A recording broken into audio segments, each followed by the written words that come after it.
Asaka famba makilomita baba. Pakanzi chikwa. Private. Yeah, private parts. Private road chi. Property consultant. Nabase. Angati ngoba. Handi toshutana. Tingatadza kushutana ma picture. Ngatadza kushutana.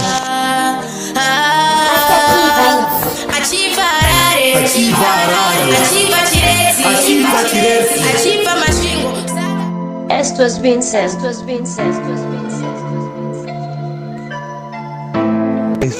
Vanenge vachishuta mapicture. Muchatirukana nyoka muchiti muri masanpipo kapana. Faniwo zvinobhowa. Urikucha sei? Urikucha sei? Zobhowa uchashuta wega mapicture. Sorry amana, achitoka. Kudaro. Kutamba yani. Hapana nditambi newe. Ngandibvisa kepi yangu. Andikubhadhara. Ngasi at the top. Chaka gang to the big not stop. Some of my G's are busy kuchaga masini. Chikwama changu chiri skinny. Apa baby richida bikini. Uchapfidza bamnini. I'm feeling like we gonna make it, but life is tricky. When you call them, they ain't picking. Too sticky. Hey Vicky, not 7 days to be Vicky. They got over stands, not a pick. Hey! Korku manya iko iwe. Manya chikuya. Akuchikwanzi tiza ichi. Mungaonekwa shumbe here muno. Zvitingana njuzu dza.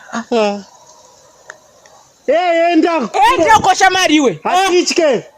Hatisi kutya isu. Hatitotye. Anofunga kutotya. Kana takutya toita kutya. Handi toshutirawo. Jamba. Oyo. Tinoshutira. Pano yati vhundusira zvisina basa. Tinotyere. Titye.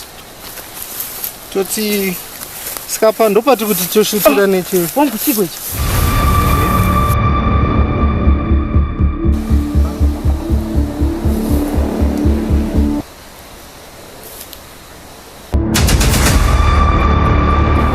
Maswera sei?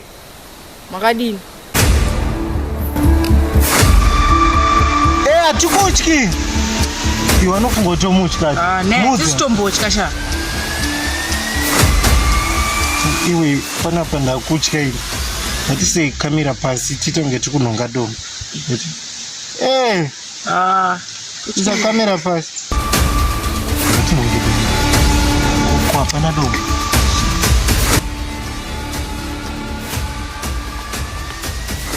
Prince chaenda ku. Iwe saka chaenda ku. Kuchi? Kwandiroirekwe. Kundingakurwa ndiri pana apere.